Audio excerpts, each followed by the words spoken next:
Hi, morning, Sean. Good morning. How are you? Yeah, good. Hi, good morning, Sean. How are you, Sue? Good. Good. So, the last day of the webinar. Congratulations. Yeah. Yeah, the last one for this year. Yes, it's from June, right? I remember that we started from the food technology for separation, and then we have been. Yes, Yeah, yes, that very- one started in June. Yep. Exactly. I still remember. Yeah, this is great. So very well received with all the people, right? So that's the very timely and very well organized. Thank you very much, Xiwang and Sue. Don't worry. Yeah.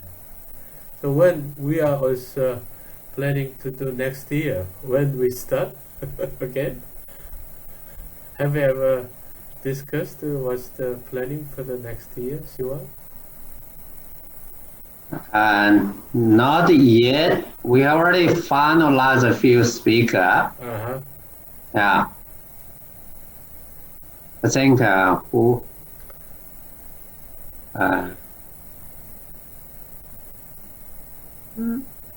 I think maybe we start in February. I think in January most of the people are still in holiday mode. What do you think? If we start in February? I think even February is still quite early. I think Xiwang is busy to preparing the discovery project. Finalizing the discovery project. The question is to organize the seminar is fully managed by Sue. I think might be challenge for us to find the speaker. Yeah.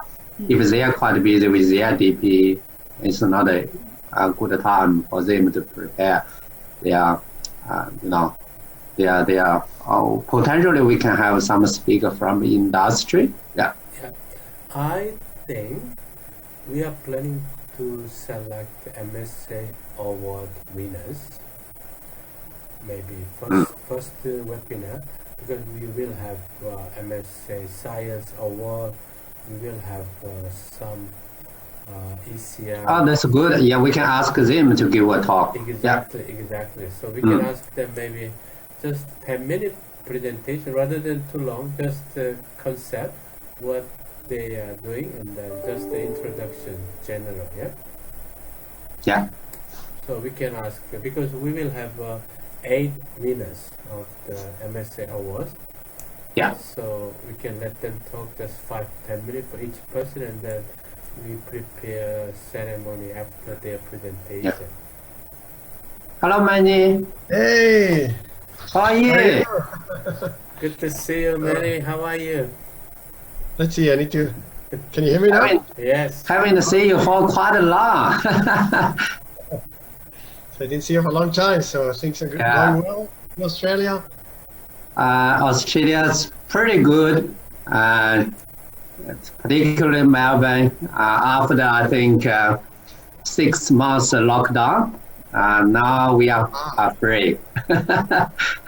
So now you work in the university and go to work the university still suggests us to work at home, but actually over the last month, there are no new case were reported. Yeah, so pretty good news. Zero in Australia? Zero. Yeah. Wow, it's amazing. Actually, zero for quite a long, almost 1 month. Wow, I wish in the US. Every day 50,000, I think. What do we call is zero local case, because still some people come from overseas. Yeah, but they needed to stay in the hotel for 2 weeks. Yeah. Okay, yeah. We do not have a local, I think, new cases. It's pretty good. Yeah. Oh, congratulations, you're lucky. So you can see actually everyone, you can go, and you are fully free, to go anywhere you want. Yeah. Wow, it's good. We are still working from home. The students work in the lab. I go once in a while to my office, but not a lot. Yeah. So, Yeah. Previously, actually, as mentioned, we have a 6 months lockdown. Within this 6 months, 6 months, I think maybe the longest, in the world. And within this 6 months, the maximum is 5 kilometer. Yeah, you only allowed to go to the shopping center. That's all. You have to stay at home. In the US, there will be a rebellion. No one will approve this kind of thing. Yeah. So good. So how are you, Sean? I mean, I didn't see you for a long time.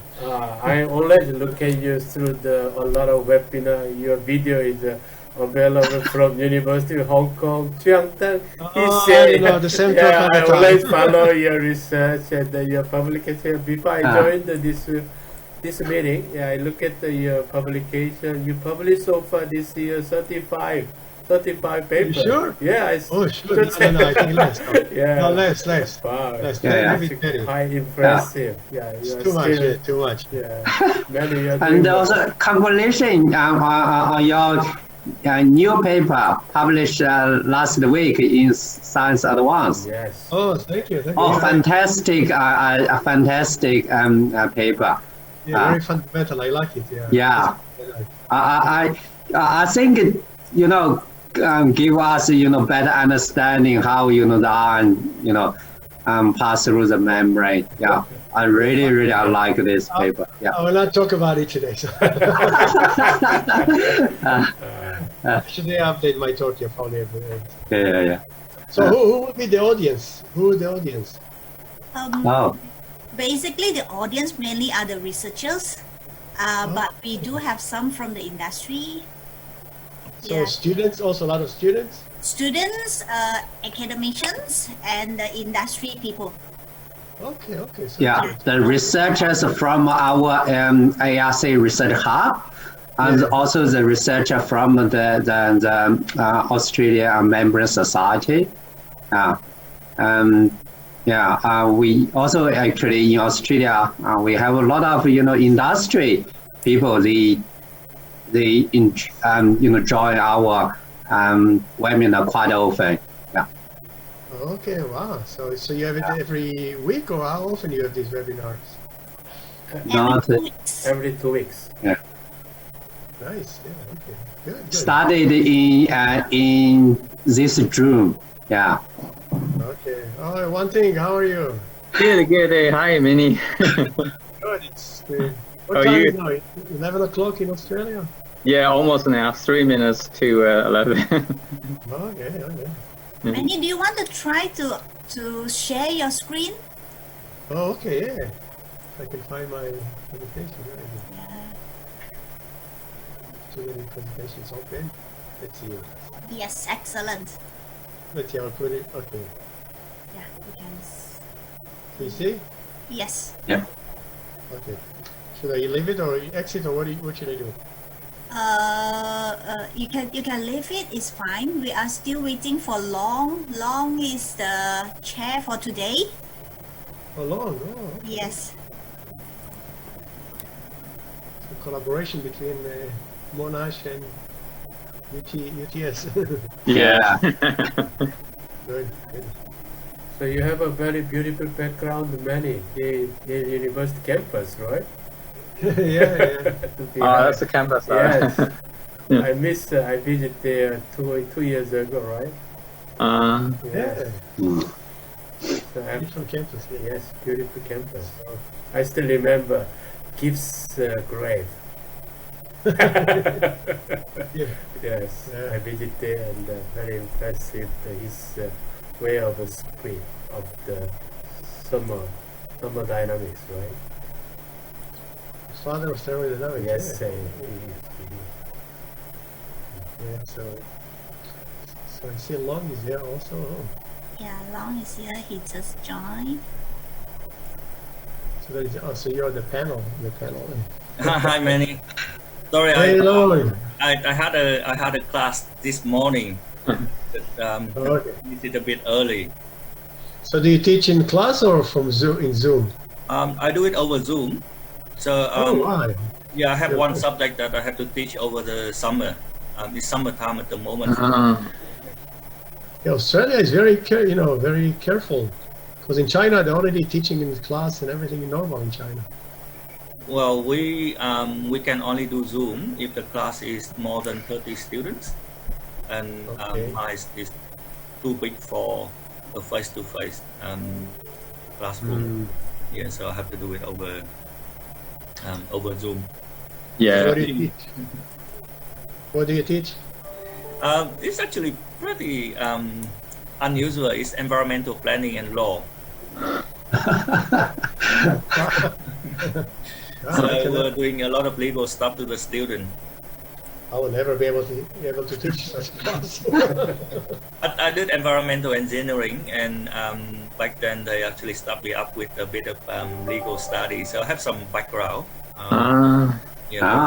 Not enough to become a lawyer, but to give some experience. Okay, Smart guy, yeah. So I think we have quite a few people in the waiting room. Do you want to admit them? okay. The participants, they are joining now. Yep. Okay, all right. I think Long, if you want to start, you can start it. I will record the webinar. Yep. Do you want to admit them? So Already admit. Okay. Yeah, I can see they're joining. Yeah.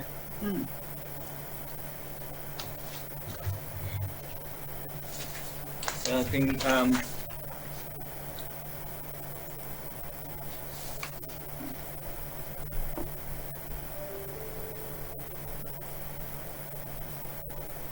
okay, so good morning everyone. This is an Australian event, and with delegates from all over the world. So as an Australian custom, I would like to do a welcome to country. I'm currently standing on the land of the Gadigal people, and as the chair of this webinar, I would like to acknowledge the Gadigal people of the Eora Nation upon the ancestral land our campus now stands. And I would like to pay respect to the elder both past and present, acknowledging as the traditional custodian of the knowledge for this land. With that, I would like to thank you very much for coming to this webinar. This is co-hosted by the ARC Energy Efficient Separation Research Hub, the Monash Center for Membrane Innovation, and the Membrane Society of Australasia. As a quick housekeeping item, can I ask everyone to mute your microphone when you are not speaking? And I would like to encourage you to ask questions via the chat function. You can ask and put your question into the chat function as soon as you have the question. I'll keep an eye on that. And at the end, I would then I'll invite the speaker to respond to the question in the queue. And it is my greatest pleasure to introduce our speaker of the webinar today, Professor Elimelech. We know him as Meny, and Meny is currently the Roberto Voiza Professor at the Department of Chemical and Environmental Engineering at Yale University. His research focused on membrane-based technology at the water energy nexus, material for next generation desalination technology, and environmental application of nanomaterials. Professor Meny have received many very prestigious awards in recognition of his research. A few examples include the 2005 Clark Prize for Excellence in Water Research, his membership with the U.S. National Academy of Engineering in 2006, his Annie Prize for Protection of the Environment in 2015, and recently his membership of the Chinese Academy of Engineering since 2017. As you all know, Meny have educated many generations of membrane researchers, including over 43 PhD students, over 37 postdocs, many visiting research students, and I am very proud to say that that includes myself as well. So Meny were my professor for 2 years. So without further ado, Meny, can I invite you to give us a lecture, please? Hey, thank you, Long. Let's see, I'll find my laser. I'm pleased to be on Zoom, not to be there. I wish I can be there. So I will talk today about desalination membrane, and it will be more like a big picture talk with some little details in between. But I hope that at the end you will get some messages rather than just learning some very technical things. So let's start with some overview. Again, water scarcity is a global concern. We all know about it. 4 billion people face severe water scarcity more than 1 month a year, and 500 million face water scarcity all year round. And this is a map of water scarcity. You can see many maps of water scarcity. This is just one example, and it's quite deceiving sometimes. Again, we see the color. If it's red, you have severe water scarcity. In Australia, I see it's very bad. But if you look at the US, you say that it's sort of like medium to high stress. But what you really need to look is the local, variability in water stress. And when you look at the US, you see that indeed it's very variable. In the Southwest, as you see by the dark color, it's very, very dry compared to the East Coast and the Midwest.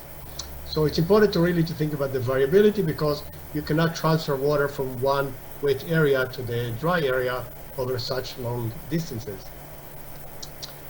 Also, we heard about Cape Town in 2017, the first city in the world that almost ran out of water. And immediately after it, there was an article in the BBC about other 11 cities that may run out of water. And quite surprising, you see cities that you'll never dream to see in the list, because many of them are next to some water, you see here, Cairo and London. And again, the reason is many times not because of the physical water scarcity. Many times you have some either polluted water or the water is not managed well. And water management is very, very important. And I'll give you one example. In Chennai, India, the former Madras, in 2019, they practically ran out of water. Again, all the reservoirs were dry. And the reason they ran out of water because they did not do the right planning. If you just know a little geography, Chennai is next to the ocean. So if they planned in advance desalination plant, they could have avoided this kind of problem. And again, to be honest, I don't know what the situation now. I've not read about it, so hopefully the situation is much better. So this brings me to the topic of my talk again, desalination. And again, we don't have enough water, and again, you all know about it. You work on a center on membrane and water. So we can increase water supply by using unconventional water sources. So if we use seawater and municipal wastewater, and if we desalinate and reuse them, we can augment water supply and overcome this water scarcity. So let's talk now about desalination. So let's see, my screen doesn't work. Okay. So reverse osmosis is the gold standard desalination technologies. And again, I will not dwell on it a lot, but again, this is a typical desalination plant with intake, pre-treatment, and this is the main stage, the reverse osmosis, post-treatment and discharge to the ocean. So this is the main technology. All new desalination plants are built based on reverse osmosis, although there are some old ones, especially in the Gulf countries, that are based on thermal desalination. And again, Israel is an example of a country that did appropriate water management and water planning. And since 2005, they started to build 5 or 6 major desalination plants that you see here, along a distance of no more than 150 kilometers. And these are The desalination plants, again, the capacity in millions gallons per day. And I don't recall Australia if you think in liters or in gallon, but again, 1 gallon is 4 liters. You see quite large desalination plants. And why they are large, let's an example in the plant, the only desalination plants in the US that use for drinking water from the ocean, or the most recent one. And the one in San Diego is only 50 million gallons per day. So Israel, by doing this planning, they really were able to meet the water demand. Without this desalination plant, they would not be able to meet the water demand. So, because the groundwater were very depleted and polluted, and the only source of water, this very, very small Sea of Galilee, was not enough. Now, we can also reuse wastewater. And this is a typical advanced membrane technology to reuse wastewater. Again, this is the wastewater treatment plant. The water goes through some pre-treatment, through microfiltration, reverse osmosis, advanced oxidation, and in principle you can get water of drinking water quality. Now, this is an example of the plant that using this scheme. This is the plant in Orange County, California, a very, very large plant, 100 million gallons per day. They take the water from the wastewater treatment plant, go through this plant, and eventually recharge the groundwater in Orange County. And this groundwater is a source of drinking water supply in Orange County. So this is more like the classic indirect potable use of water. Now let's go to the membranes. Again, the key of my talk will be on membranes. So membranes play a key role in these technologies that I mentioned. When we do wastewater reuse, we use reverse osmosis that you see here. This is the main part of the technology to remove salt and also to remove many dissolved organic contaminants. So these are the membranes, the reverse osmosis membranes. For the seawater desalination, as I indicated earlier, the reverse osmosis stage that you see here utilizes membranes, and this is the main stage of seawater desalination. So now let's talk about the membranes that use in these two schemes, in here and the one that you see here. So TFC polyamide membranes are again the gold standard for desalination. They were invented in 1980, around 1980. And since 1980, again, 40 years passed, no one was able to get a membrane better than this membrane, despite the hundreds and thousands of papers that you see about it.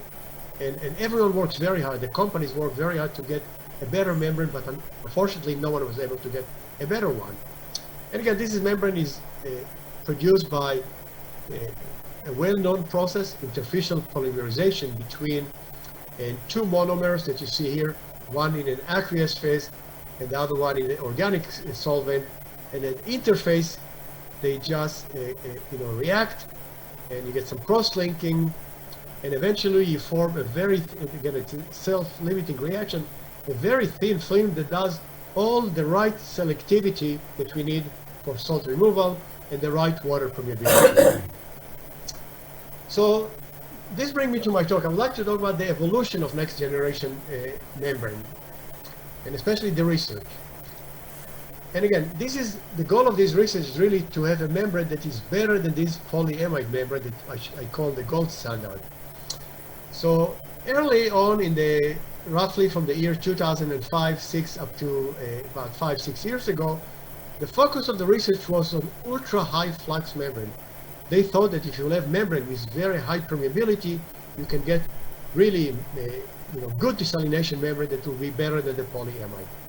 And I will show you soon that this is probably was just too optimistic, and research in this area really stopped. And again, at least stopped, you cannot publish in all these nice journals that you see here. And then the research focused more from 2012 until now is more on membranes with high water salt selectivity. In other words, membrane that can have ultra high salt rejection. And you'll see soon why ultra high salt rejection may be beneficial. And more recently, I think this will be the future, and you see a lot already now in some publications, that I think the next generation membrane, maybe not directly for desalination, but for many applications, including somehow related to treating of salty water, is membrane with unique ion-ion selectivity. And this I will talk about it in the last part of my talk. So again, I will arrange my talk around three these topics. Again, I will talk briefly about water permeability, the first research area that I described here. Then I will talk about, with detail, the most of the detail on water source selectivity, and end up with ion-ion selectivity. So let's start with the first one. And again, this is a research that was done again until, again, recently it stopped because, as you see, soon will not lead to any beneficial membranes.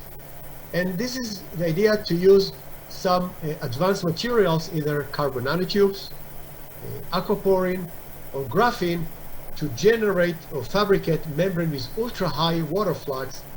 And the premise of these papers that such membranes will really improve the energy efficiency of desalination and make desalination really a much lower cost technology. And again, as you see, whenever you have anything with materials, a lot of people jumping in and publishing papers in all these fancy journals, and these are papers that you see on these ultra-high flux membranes in many journals that we all wish to publish, Nature, Science, etc. And again, we've done some analysis of these, energy efficiency of ultra-high flux membranes. We published it way back around, I think, 8 years ago. And here we did another sort of like a graph that's plotting it for different type of salinity. So this describes the energy efficiency or consumption in kilowatt hour per cubic meter. This is water permeability. And we wanted to study if you do full modeling of the reverse osmosis, full scale, not modeling of what happened in a very small coupon in the laboratory, see what will happen. And the range that you see here for seawater, this is the current permeability of seawater desalination membranes between roughly around 1.5 to 3 LMH per bar. And this is the range for brackish water desalination. And these are typical seawater from highly salty water to brackish water. And when you analyze the energy efficiency above the permeability of current membranes, you see that it practically plateaus. And when you talk about this ultra-high flux membrane, you are talking about something in this range, all the way here. So you see that these modelings tell you that you will not improve the energy efficiency of desalination, because really what control the pressure that you need to apply, or the electricity to apply for the pressure pump, is really the osmotic pressure of the brine. You need to overcome the osmotic pressure, and most of the pressure going to overcome this osmotic pressure rather than the membrane resistance. Earlier on, when we had this cellulose acetate membrane in the early 1960s, their permeability was very low, less than 0.3, and indeed their energy consumption was very high. But current membranes already provide the right permeability, and we do not need higher permeability. Again, you are all membranes, many of you are membrane scientists. You know also that even if you have this high permeability, you cannot work at such high fluxes, because you will get severe concentration polarization, fouling, and it's not practical. And indeed, we generalize this. We analyze, again, the role of materials in different kind of desalination technologies for electrochemical desalination by capacity deionization, thermal desalination, and this is just by reverse osmosis. And we found universal insignificance of these materials to improve the energy efficiency. And we recommended in this paper to really direct the research on materials on other applications beyond just improving the energy efficiency. But this was about the water permeability. I said I will be short, and let's talk in more detail about water source selectivity. And water source selectivity is just how to make the membrane more selective to water and salt. In other words, we want to transfer a lot of water and very little salt, or we want to have very high salt rejection, more than the current membranes. Now, why we need high selectivity membranes? I will give you some examples. In seawater desalination, there is a boron in seawater in the form of boric acid. And boric acid, because it's uncharged, can go relatively easily through the membrane. You cannot get 99.9% rejection. You can get maybe 75, 80%. And it's a problem because in Israel, for example, they use the water for irrigation, and many crops are very sensitive to boron.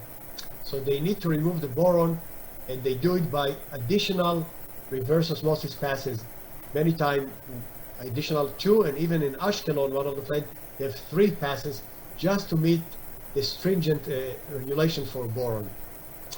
In wastewater, I mentioned again the scheme that you have reverse osmosis, and after reverse osmosis we have advanced oxidation because many organic contaminants which have low molecular weight can go through this reverse osmosis, and this is why we need advanced oxidation.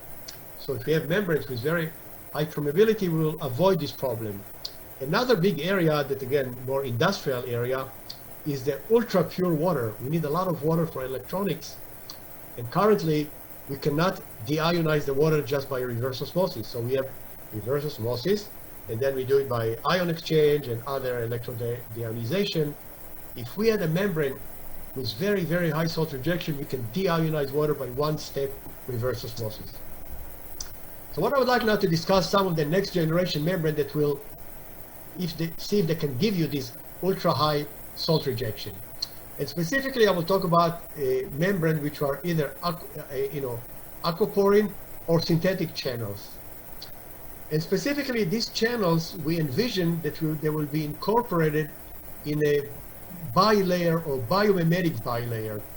So this is what we call them biomimetic membranes, because you can self-assemble in these channels. Again, the aquaporin that you see here, self-assembling this lipid bilayer in the cells naturally, but you can also self-assemble carbon nanotube and synthetic channels. That was done in many papers. And again, in the biological channels, it will be a lipid bilayer, but in engineered system, we envision amphiphilic black copolymer bilayer, which are more robust. So I would like to present the work of my former PhD student, Jay Werber, and we wanted to ask the question, suppose you incorporate this channel into these biomimetic membranes. So what will be the performance of this membrane if you were able to incorporate them with no defects? And you see later that avoiding defect is super, super, super difficult. So we started and said, okay, let's see what's the aerial coverage. How many of these aquaporin we need to insert in a planar membrane to get the right permeability. And I showed you earlier that between 2 and 3 LMH per bar, it's the right permeability. We don't need higher. It will not be beneficial. So if we have this permeability and we know the single channel permeability of carbon nanotubes, porin, aquaporin, and synthetic channels, we can calculate what will be the aerial density. And surprisingly, or not surprisingly, we need very little coverage because these are very, very permeable. Carbon nanotubes, you need less than 1%. We did our calculations, so 0.1% of the area should be covered with carbon nanotubes, which means 99.9% will be this biomimetic bilayer that you see here. And if you go to the synthetic channel, the highest would be 8% coverage, which means 92% would be the biomimetic or the black copolymer bilayer. So of course it makes sense to study what will be the permeability or what will be the performance of this membrane, because the majority of the membrane is not the channel, but rather the bilayer.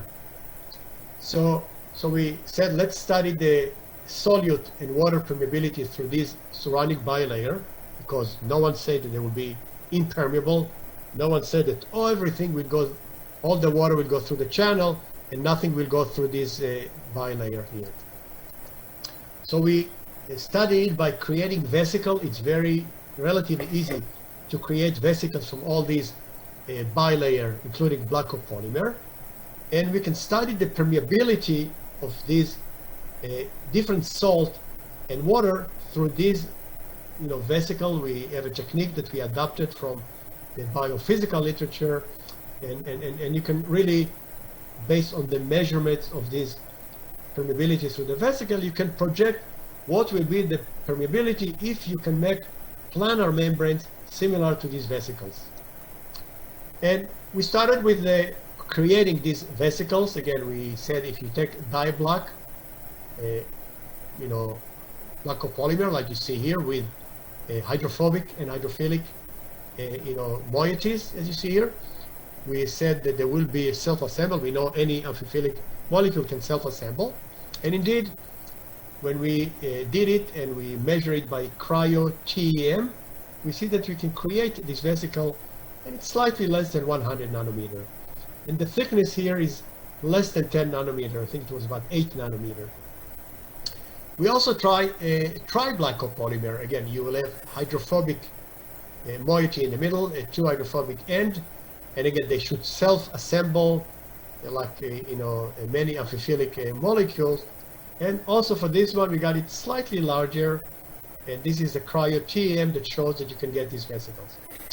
So now we will study the permeability of different solutes for these vesicles. We incorporate inside the vesicles a self-quenching fluorescence molecule. And this fluorescence molecule, the intensity of the fluorescence would be dependent on the concentration.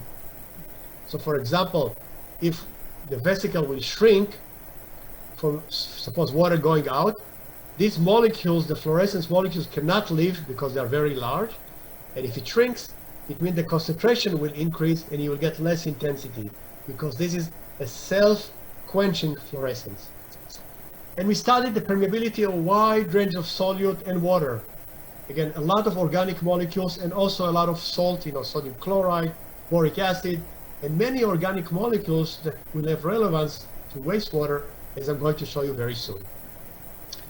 And when we try to correlate the permeability of this solute to the size or the molecular weight or the diffusion coefficient, we did not find any correlation.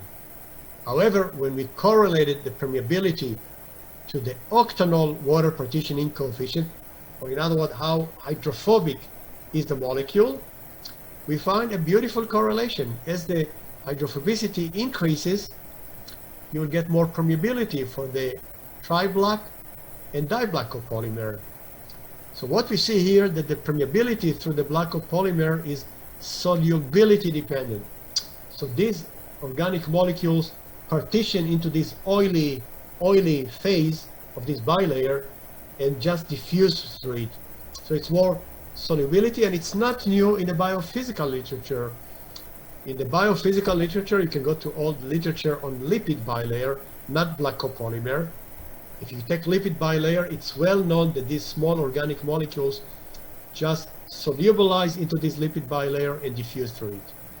Also, we can see here that this di-black has much lower permeability than the tri-black, which would be better when we think about membranes, because we want this bilayer to be completely impermeable.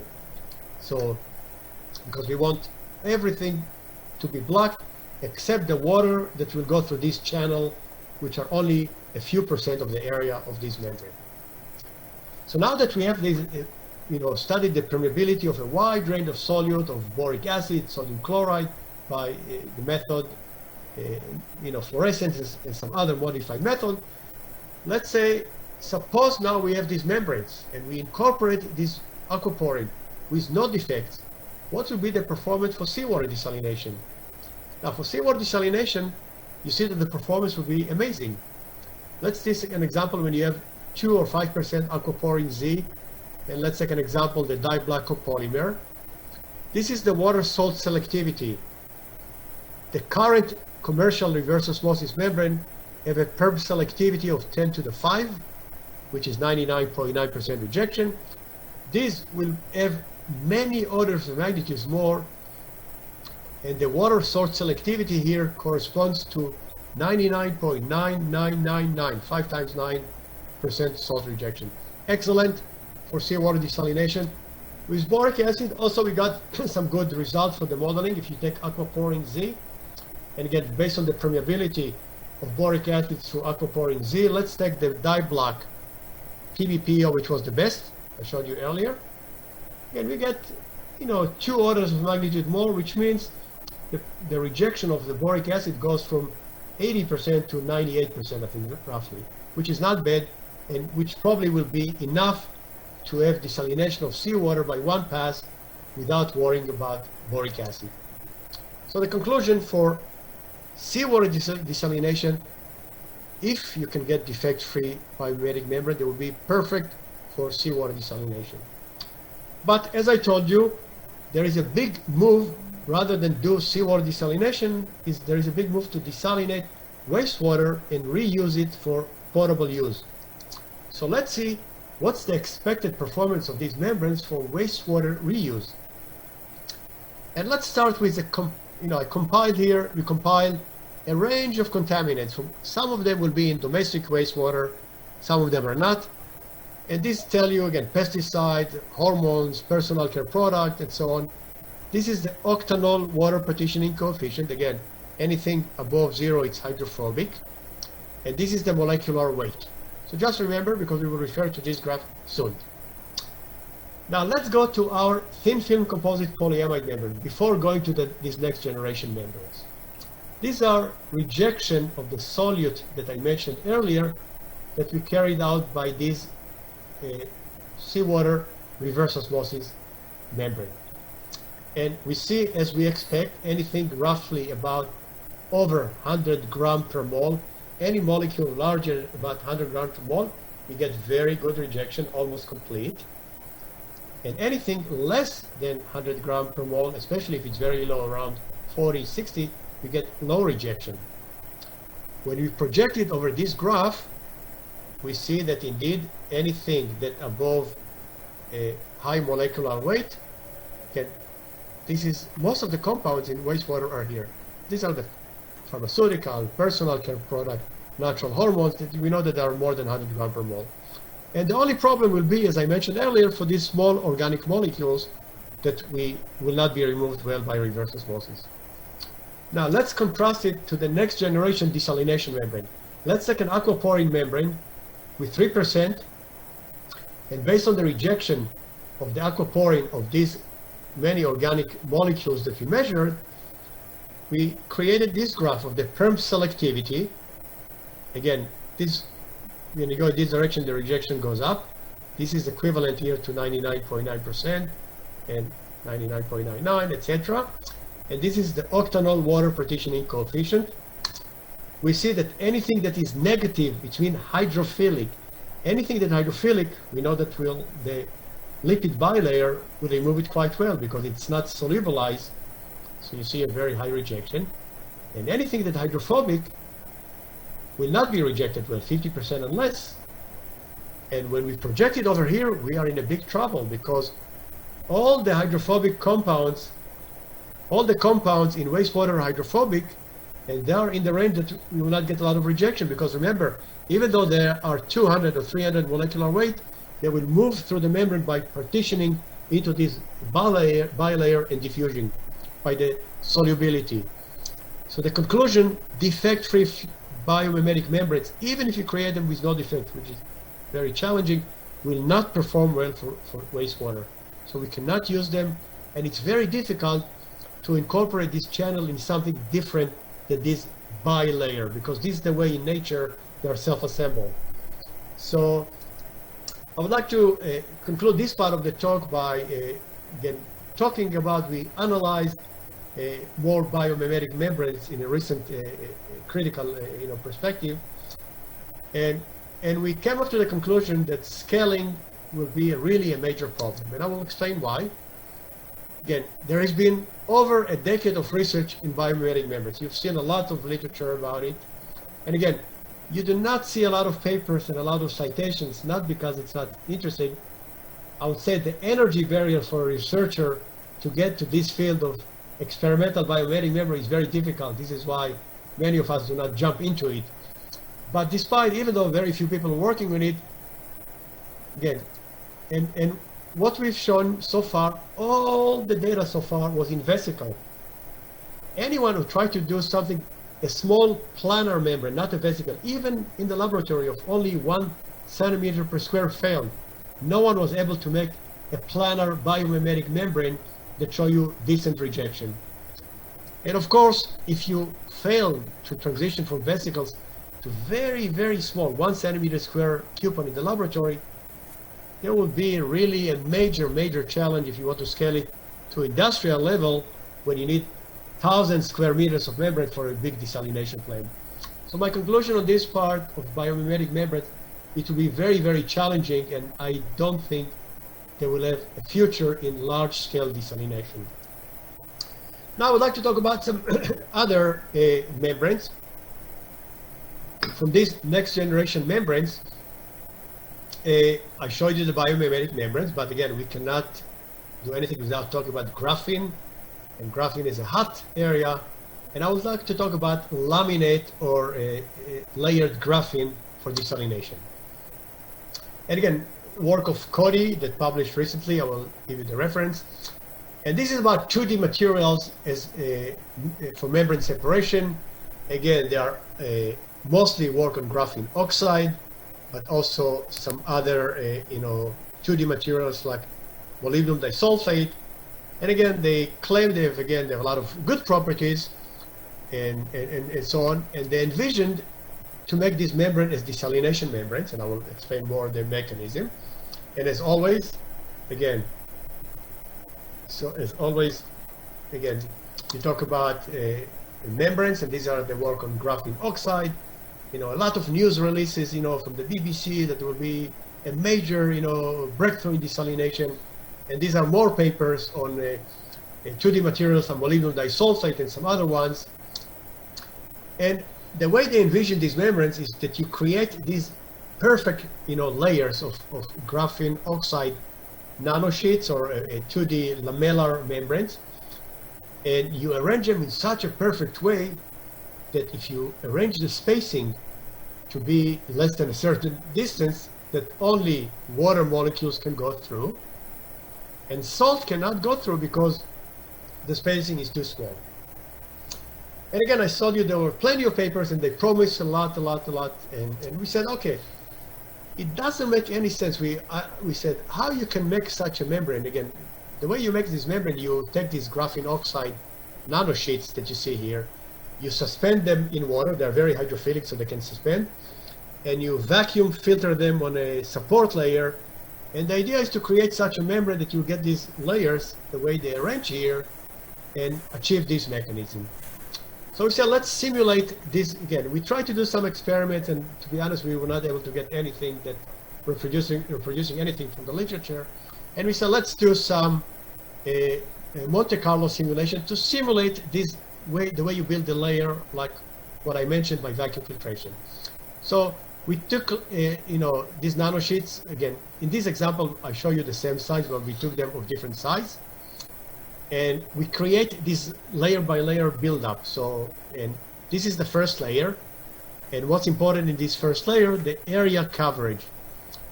So this is an important parameter, and we avoided anything that overlap, we did not count. We assume that they do not overlap, do not land on each other. And then we built this layer. So the other parameter is the thickness. You build more and more layer and become thicker and thicker. Again, this is just one atom thick, and you can build it all the way to 100 nanometer and so on. So again, areal coverage, what's the coverage? And if you take big and small one, you can get more than 50% coverage. If you take everything the same size with no overlap, you cannot get more than 54% coverage. This is just by simple, jamming limit of coverage of surface.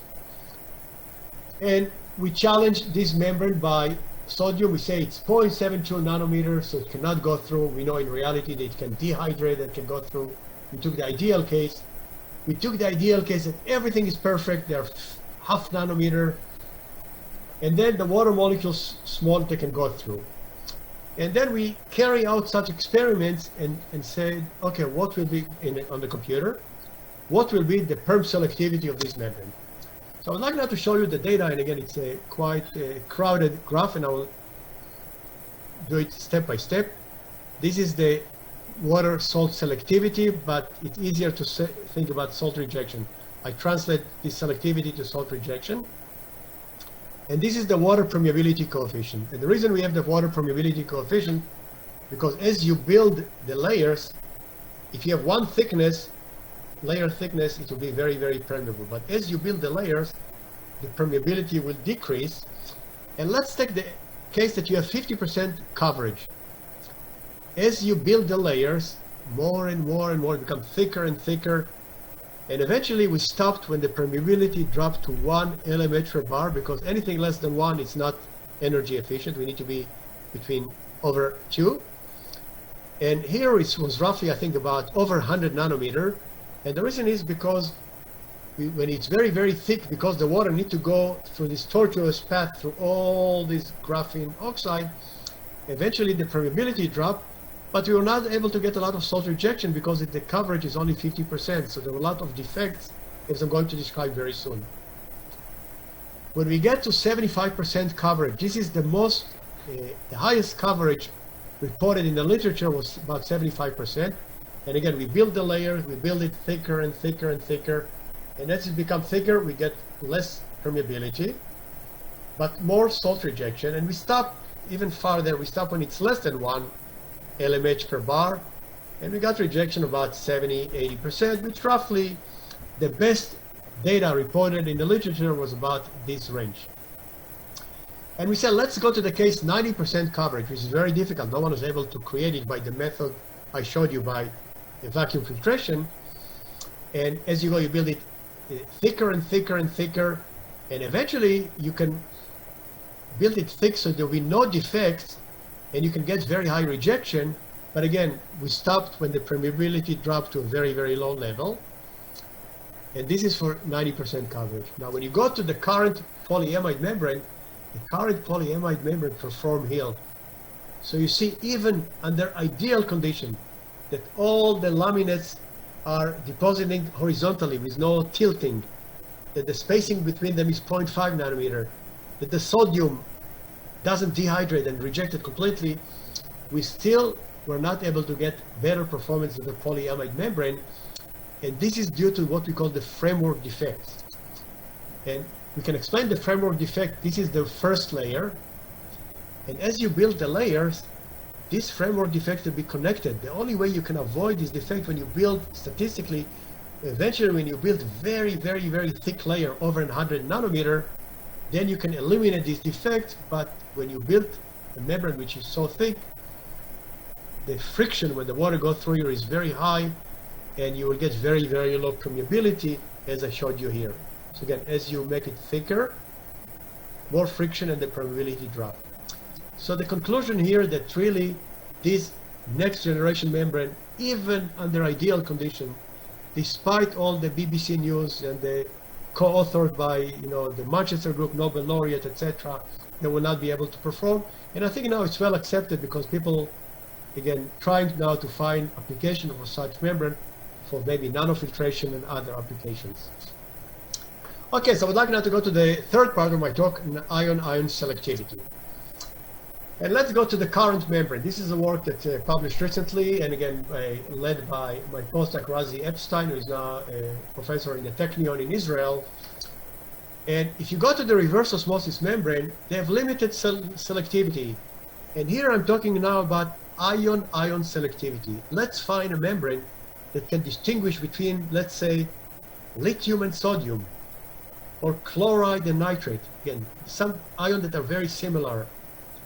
And this will be very challenging, again, if you talk about these membranes, again, reverse osmosis, nanofiltration.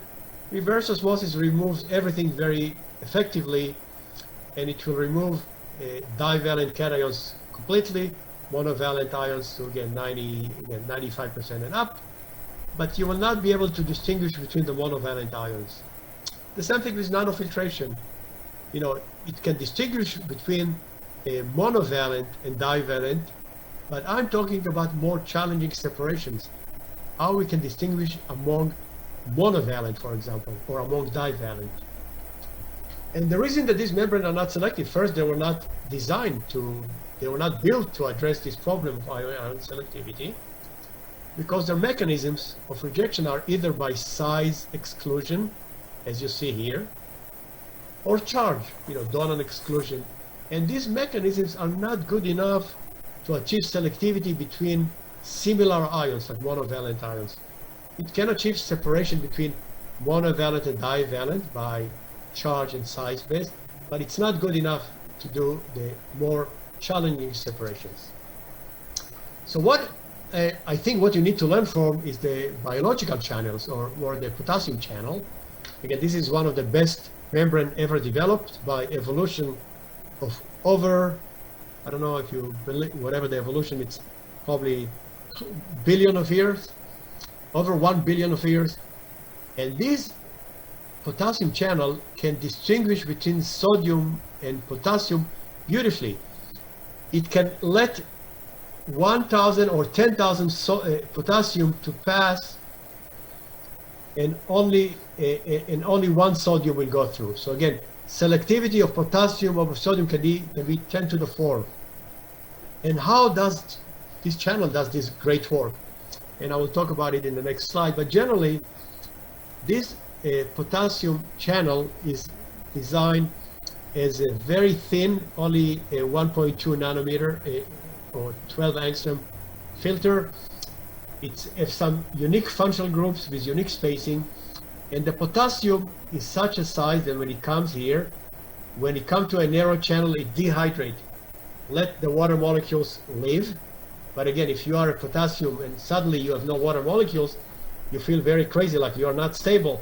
So immediately it's stabilized by binding to some functional groups in the potassium channel, and then it's jumping and diffusing from side to side beautifully here.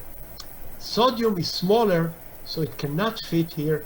It cannot undergo this binding and dehydration, and it will not be able, again, once you have this potassium and all the sites here, it will not be able to go. It will go just by diffusion, which is very, very slow. And we can use these principles of the potassium channel to design selective membranes. So we can, these are the design principles that we discuss in this paper. You need to have the right size. Again, it should be small enough to induce dehydration, but not too small, because we want the dehydrated ions to be able to enter here. Then we need to have the right binding sites in the right location and the right distance. So once you dehydrate, you compensate for this energetic penalty by binding. And then we need to have a thin layer. If it's too thick, then it will, it can be selective, but it will be very, very low rate. On the other end, if it's very, very, very thin, again, here it's only 1.2 nanometer, but if it was only 0.1 nanometer, it's not thick enough to induce this selectivity. So both of them will go through. And also there is another effect. This will be very difficult to mimic, but again, there is also the spacing in such a way that this potassium ion fill the charge of this potassium ion, pushes it, and this one pushes it again, and so on. So again, I'm not going to tell you and show you that I were able to create a potassium channel, but we wanted to see illustration of selective transport that is based on this mechanism. So we said, let's take magnesium and copper, which are almost the same size, and again, divalent. But copper, again, is uniquely, if you take a amino diacetate, as you see here, copper can complex to this molecule by a log, binding of 10 compared to log binding of only 1 or 2. 8 orders of magnitude stronger binding of the copper to this amino diacetate. So we created such a membrane with layer by layer, with these, amino diacetate, functional groups. We tested them by diffusion cell. We had a mixture of both of them on one side, and we put the membrane with these functional groups, and indeed we were able to simulate what we expected. The copper, because it's bind very effectively to this group, more like the potassium channel, can jump from side to side, and we see very high flux compared to the magnesium that was not able to bind, and we get very little flux. And we got a selectivity, not bad one, of 63. Again, it's not like 10,000 of the potassium channel, but it means we are in the right direction. I would like now to conclude with a few slides about, transport of ions. Again, we can describe them. Again, I see that my time is up, but describe them by energy barrier for transport of ions. So it's more common in the, biophysical literature to describe what's the energy barrier that for a transport of ion through a channel. If it's a high energy barrier, it means it cannot move through the channel. As you see here, the red ions which have very high energy barrier will not be able to cross. But if you have low energy barrier, you can cross. And there are many reasons for this energy barrier that we describe in this article. And I would like to just show you this idea of energy barrier, and in this case for ion exchange membranes. We studied the ion exchange membranes by diffusion, again more like a diffusion cell, and with different salts, sodium nitrate, sodium fluoride, sodium bromide, and sodium chloride. We can measure the flux through the membrane at different temperature, and from this concentration versus time, you can get the flux. And if you plot the flux versus 1 over the temperature, you will get this curve that's typical of the Arrhenius curve that you know from your chemistry. So the slope here will be proportional to the energy barrier that you see here. And the intercept will be this pre-exponential factor. And what we see indeed that we see the right trend that we expect. If you talk about the energy barrier for transport, let's ignore the nitrate, because nitrate is a polyatomic ion. Let's look at the bromide, chloride, and fluoride. Again, we have explanation for it that you can see in our papers, but for lack of time I will focus on these two things. This is the hydration energy of the ions. Fluoride is the highest hydration energy because it's the smallest ionic radius. So it's very difficult for it to dehydrate, so it doesn't partition, it doesn't enter the pore very effectively. In other words, it has very high energy barrier. Bromide is the lowest hydration energy. It dehydrates better, and it can penetrate the pore much more effectively, and you get lower energy barrier. We can also think about this pre-exponential factor that you see here, and we can determine it, and it follows the same trend. This pre-exponential factor tells you really what's happened when the ion partition into the ion exchange membrane and diffuses inside. Because fluoride is dehydrated less, it has a lot of water molecules around it, so it interacts weakly with the fixed charge of the ion exchange membrane. Again, this is an anion exchange membrane. It has positively charged groups, and it doesn't interact strongly, so it can diffuse faster than an ion that completely dehydrated can interact very strongly with the positive charge and move very slowly. And this schematically illustrated here. Again, fluoride, the highest energy barrier to partition, but once it's partitioned, it can diffuse faster because it interacts less strongly with the fixed charge of the ion exchange membrane. So I'd like now to conclude with, again, we went through this evolution of these next generation membranes. I went through all of these, including the most recent one. Despite all this research, when we talk about desalination, all these next generation membrane, what I showed you, were not able to come even close to this thin film composite polyamide membrane. So despite this membrane being 40-year-old, which is old for any technology, it's still the gold standard and likely to be many years. Indeed, we see some papers. There was a paper in Nature Nanotechnology how to make TFC with some amphiphilic molecules to make it even more permeable and more selective. And again, I was collaborating with another group, and we made a better nanofiltration by tuning this interfacial polymerization. In my opinion, the only way to make a better membrane is to need a bottom-up molecular design. You cannot just check existing structure like what we do, either aquaporin or graphene, and use a top-down approach, assuming that once you put them in some matrix that they will magically assemble in such a way to get you an ultra-selective membrane. We need to build it like from bottom up, from molecular design. And again, this is why what I said, the top-down approaches fail, because you cannot create the right pores in the right size and the right, performance. And this is roughly the practical conclusion for the industrial people. Water permeability, we do not need membranes with desalination for higher permeability. The one that we have now is good enough.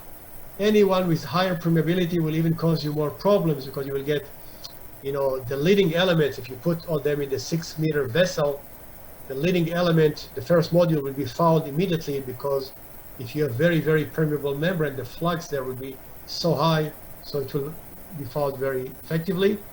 Water salt selectivity is very important, but unfortunately the next generation membranes cannot produce it.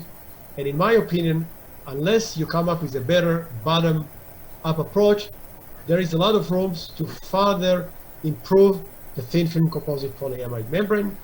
And lastly, ion-ion selectivity. It's an emerging area.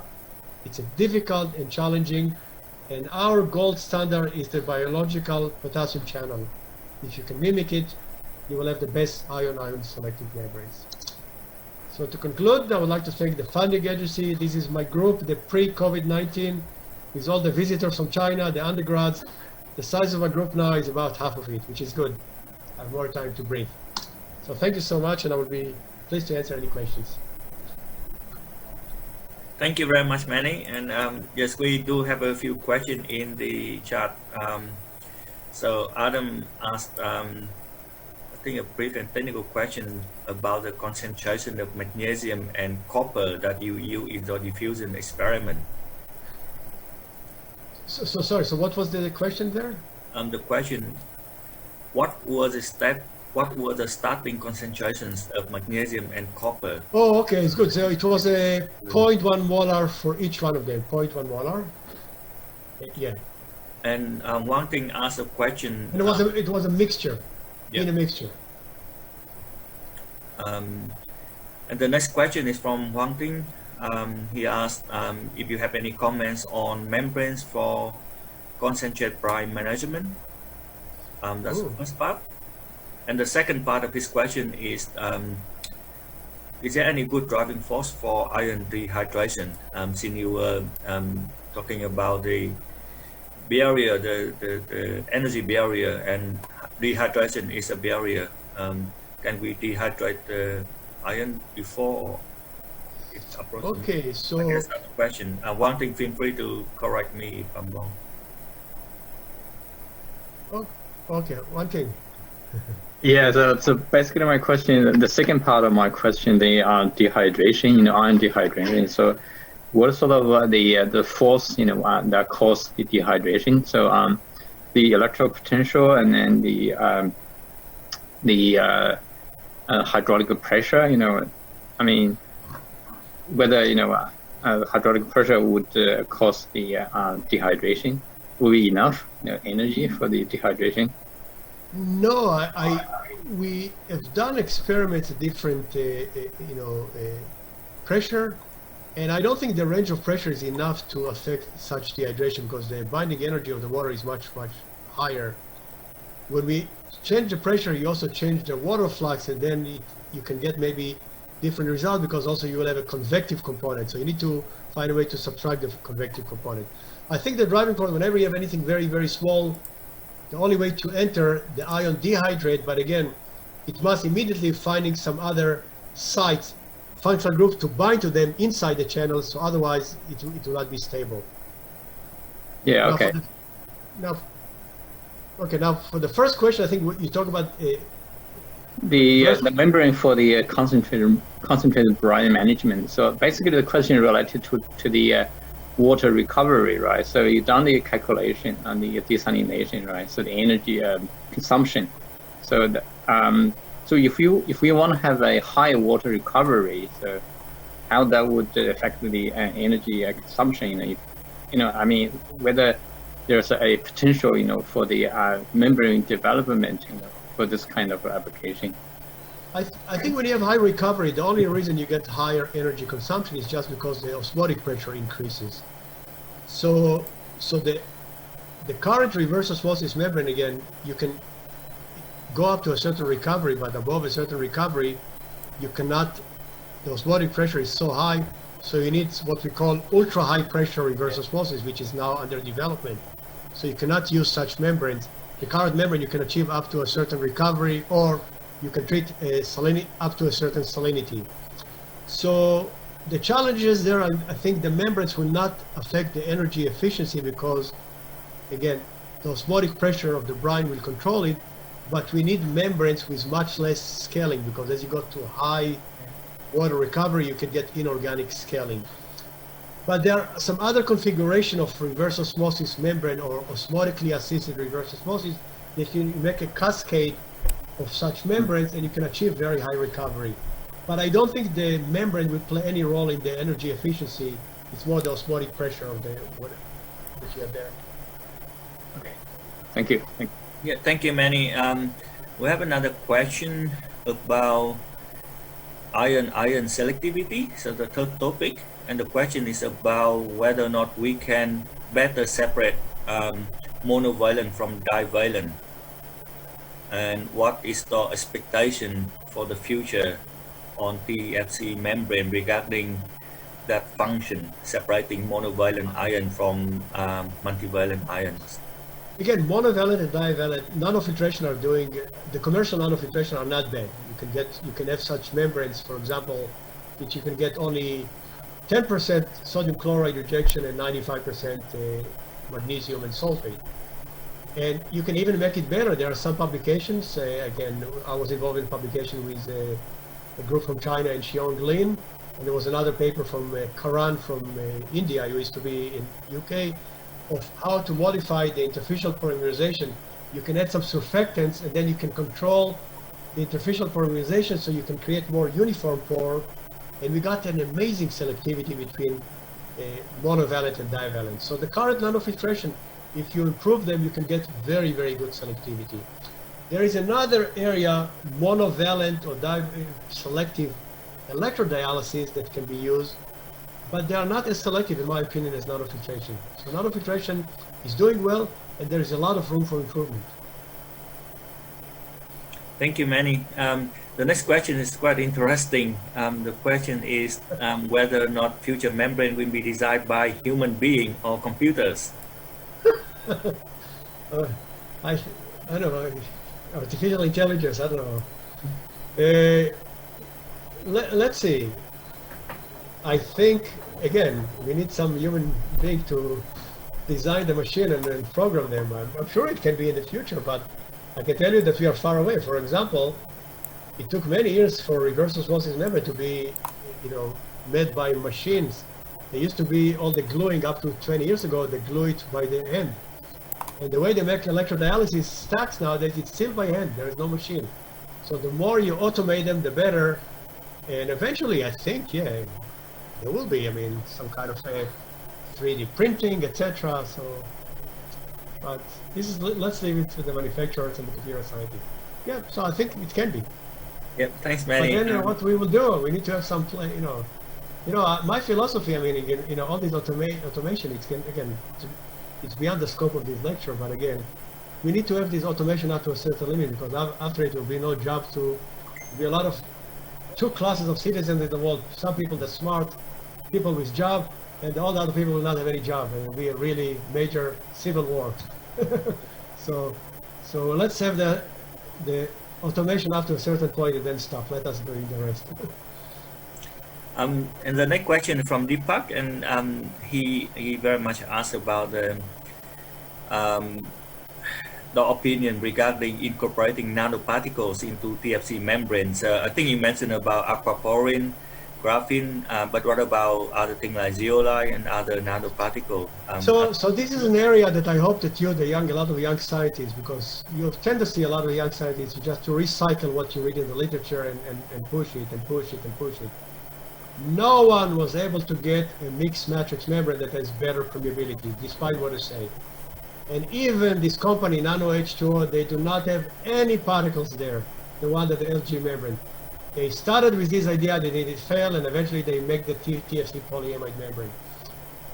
It's difficult to create this thin film nano composite, highly selective with all these grain boundary defects that you have there. And even in gas separation, which is more easier to do it, even in gas separation, I don't think, if you talk to the people there, Bill Course and everything, it still did not show any promise.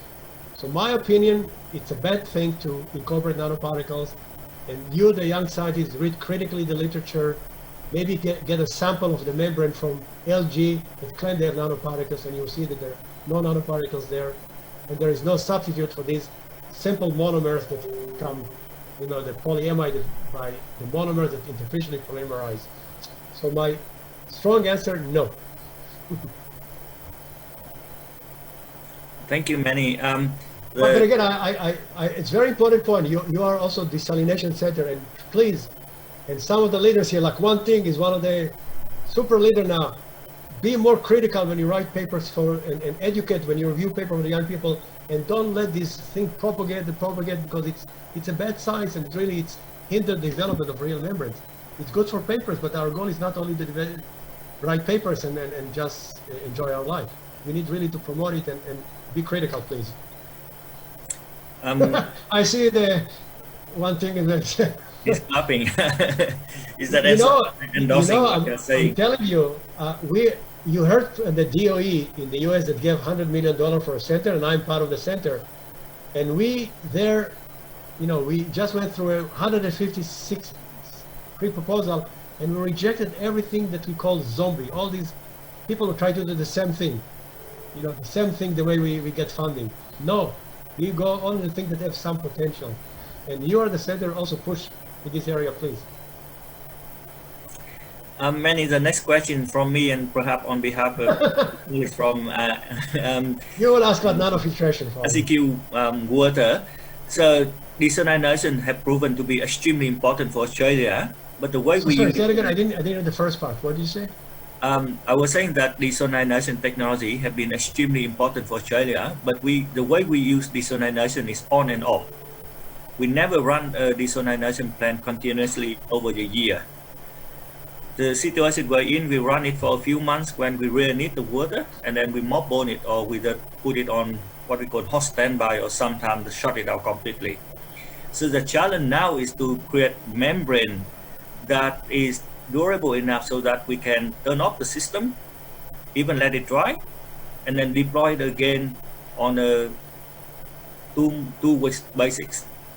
Is that possible, and can we do that and create membrane of that nature instead of the traditional polyamide membrane that would die if you keep it dry?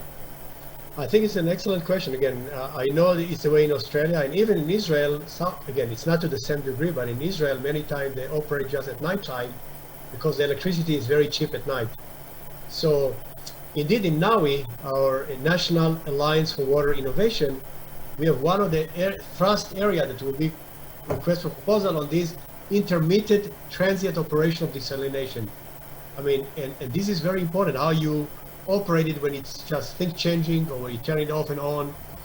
And so we need to develop not only the membrane, but also the right pumps, the right sensor, the right operation, so you can operate at any time that you want, at any rate. So there is a lot of room for improvement. Now, in terms of the membranes, what do you think the problem with the membranes will be there? What do you think?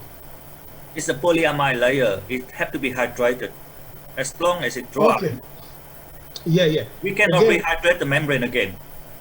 Okay, how many of you heard about the Yuma desalination plant on the border of Mexico and the US? There is a plant in the US on the border of California, Arizona, and Mexico that was built. Again, when I was at UCLA, professor there 25 years ago, we drove there, and the desalination plant is still in standby mode for 30 years. And the way they do it, they keep it all wet with special chemicals to prevent the degradation of the membranes. So you need to develop some membranes. Again, remember, you cannot develop a membrane better than the polyamide, so you need to be with the polyamide. You need to develop some solutions that you can put them and keep the membrane wet so they will not degrade. Or maybe if you can develop polyamide, it can be dry and wet and work well. I doubt it, but it's a room for improvement, and this is a very important area that we will be working in NAWI in our center. Very good question.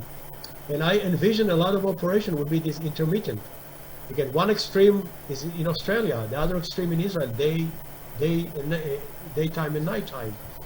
So this is what I envision the operation, because many places, again, in California, for example, in Santa Barbara, they built a desalination plant about 25, 30 years ago, because there was a drought for 4 years, and when they finished to build the plant, they got 4 rainy seasons, and the plant is still on standby for 30 years. So it's a very important topic. And again, you see, it's a trade-off. We have a lot of trade-off. There is a trade-off. Many times, if you do research which is very applied and beneficial, it will not be the high impact one that will promote your academic career or get you tenure. So you need to play the balance, and this is why we need these senior leaders that try to push in the right direction, involve industry, and work on solution that really will solve the problem eventually. Because you can always find application for your materials on other things that's really useful. Thank you, Meny. So it seems that we have a few more questions, but in the interest of time, I would like to invite everyone to continue to send the question through me or Saul, and then we try our best to ask opinion from Meny with the slightly over the time. So I would like to once again thanks Meny for this wonderful and really research direction setting talk, very important for the next generation of researchers in the membrane area. So once again, thank you, Meny. I'd like to thank everyone else for attending and participating very passionately in the Q&A section. That basically, as a result, we are about 10 minutes over time. So before I conclude, I would like to bring to your attention the next important event in the MSA calendar, and that is INSTAKE 2022. So INSTAKE 2022 will be in Melbourne in December, and I believe that Wang Ting and his team will release the call for abstract by the middle of next year. So please watch out for that. And we hope that COVID-19 will be truly over and we would be able to meet in person and don't have to ever worry about COVID-19. So once again, thank you, Meny, and thank you, everyone. Thank you all, and I look forward to being in Australia. I've not been there for a long time, and I know I got some invitation, but I couldn't come, so I promised to come to the center one time soon. I know Wang Ting and other people invited me, but I will come. Thank you, Meny. Really appreciate it. Thank you all. Thank you, my friends, and I will see you later. Bye-bye. Bye. Thank you, Meny. Bye.